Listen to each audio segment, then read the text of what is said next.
Can y'all hear me okay? I'm Kathy Talbot from Southern Illinois. The other part of the state, everybody thinks Chicago's Illinois, but I'm going to read the first 94 lines of the draft political resolution. We are living in revolutionary times. Ideas and institutions, ripped from their social foundations, are not yet rooted in something new. There is a growing core of the population whose interests can no longer be addressed except by addressing the wrongs perpetrated against all humanity. There is an emerging movement whose demands are political. This is the objective foundation for developing the intellectual side of the revolutionary movement today. To unleash the power of this motion, revolutionaries concentrate on developing the political consciousness of the people to ensure that social transformation is in the interest of humanity. Like the ruling class, the working class has to transcend the battles within the confines of capitalism and take up the struggle to reconstruct society in its interests. An awareness of the crimes of the capitalist system is not enough.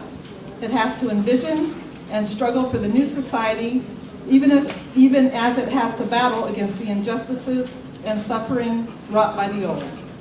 This historical moment has produced tens of thousands of revolutionaries, people from all walks of life who hold the capitalist system responsible for the suffering and injustices of these times and who struggle to end the system that has nothing more to offer to the progress of humanity.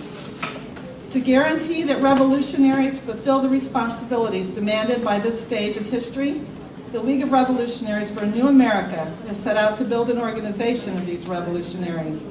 We now assess the economic, political, and social conditions in order to focus on the critical tasks of revolutionaries today. Economic direction of the country.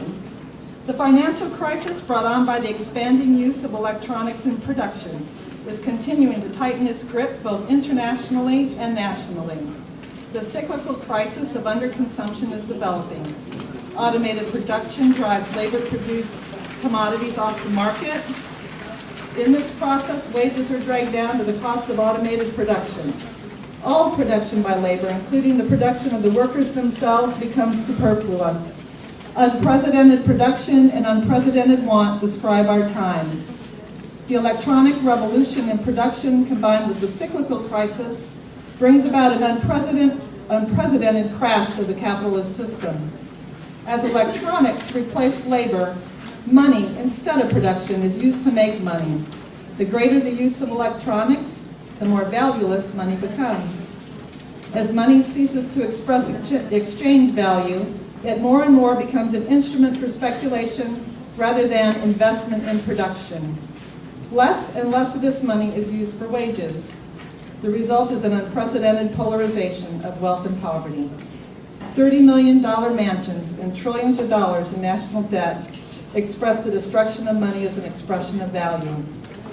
How is production and exchange to continue under such conditions? The capitalist class has proven itself incapable of ruling. The death knell of capitalism has sounded. Political direction of the country. There are no further stages of growth in capitalism. Electronic-driven production is dissolving the wage labor base of capitalist society. The question is, what will be created in its place? Will electronic production and the giant corporations come under the control of the people, or will the people come under the control of these corporations? The state must straddle both the old and the new. Law, custom, and history defend and protect the existing relations of capitalism and bind the state to the past. At the same time, the state must still guarantee private property in whatever guise it may appear.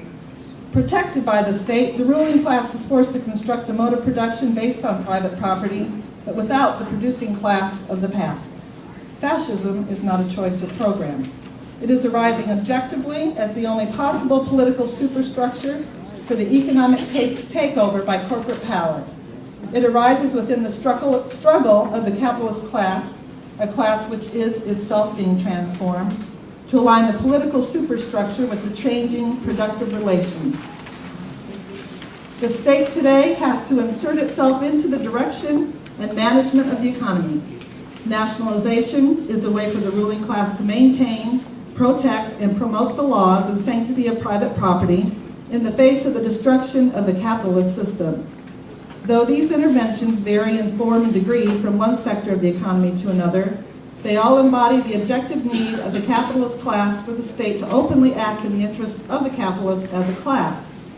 This is the meaning of the government's actions beginning with the 2008 financial crisis. As the financial crisis headed toward a meltdown that threatened the collapse of the financial system, the U.S. government responded by temporarily nationalizing banking and financial institutions. In a matter of about 6 months, one of the greatest transfers of money and wealth from the working to the owning class in the history of the world occurred, led and directed by the U.S. government. In 2009, the government took another step with nationalization, intervening in and managing Chrysler and General Motors in order to prevent the collapse of the U.S. auto industry. As with the financial crisis, the government guaranteed that stabilizing and protecting the economy would be in the interests of the corporations and the ruling class that owned and profited from them. Both the virtual nationalization of the banks and the nationalization of Chrysler and GM expressed the transition from a state that functions as the mere facilitator of corporate will to a state that takes a direct role in social production. The American people are beginning to see the writing on the wall of what the future holds for them. Millions have lost their jobs and their homes since the beginning of the financial crisis. With record profits being made by the corporations, many Americans are asking, where's our bailout? The battle over whose interest nationalization serves is an arena in which the workers can move from their scattered economic struggles against the corporations to united political struggles against the state. It is in this struggle over nationalization that the workers will begin to recognize themselves as a class. They will come to realize that the struggle to build a communal economy is the ultimate solution.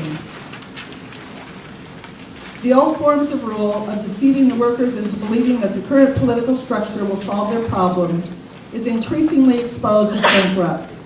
The American people are angry at the two-party system and are on their way to losing faith in it altogether. The developing polarization within the Democratic and Republican parties is setting the stage for breaks in the continuity of the current political party system. Such a rupture and the formation of a third party will accelerate the political development of the new class. Social motion of this time. The vast majority of the American people have been politically asleep for 65 years. There have been big social movements, such as the Freedom Movement or the struggle against the Vietnam War. These movements did not and could not place class relations in the forefront. During this period, the idea that problems are solved by leaders, not by the broad activity of millions of people, became deeply rooted. We are now seeing the results of this idea. Even in the most difficult situations, there is the tendency for those most endangered to consider themselves bystanders or, at best, supporters of some leader. The economic crisis has deepened to the point where large numbers of people have lost their jobs, their homes, and much more. They are considered much more that they had considered secure. Many of those who kept their homes are facing cutoffs of essentials such as water or fire protection. As the crisis affects a more stable and articulate section of society, a broad response becomes inevitable. The first spontaneous impulse of the people is to blame and turn on the most vulnerable section of society, rather than bite the hand that has fed them. Thus, the first broad response was the formation of the Tea Party. populist anti-government rhetoric barely covers its anti-immigrant, anti-poor, and racist agenda. Even though reaction has placed progressives on the defensive, the social wheel has turned and social response has begun. Socialism has again become a legitimate topic. The reality is that people are confused and frightened. Their thinking is restricted by the history of genocide against the Native Americans and the economic underpinning provided by the enslavement of millions of Africans. Their spontaneous responses are and will be dangerous. Demagogues agitate the anger and fear to develop a mass base for the needs of the ruling class.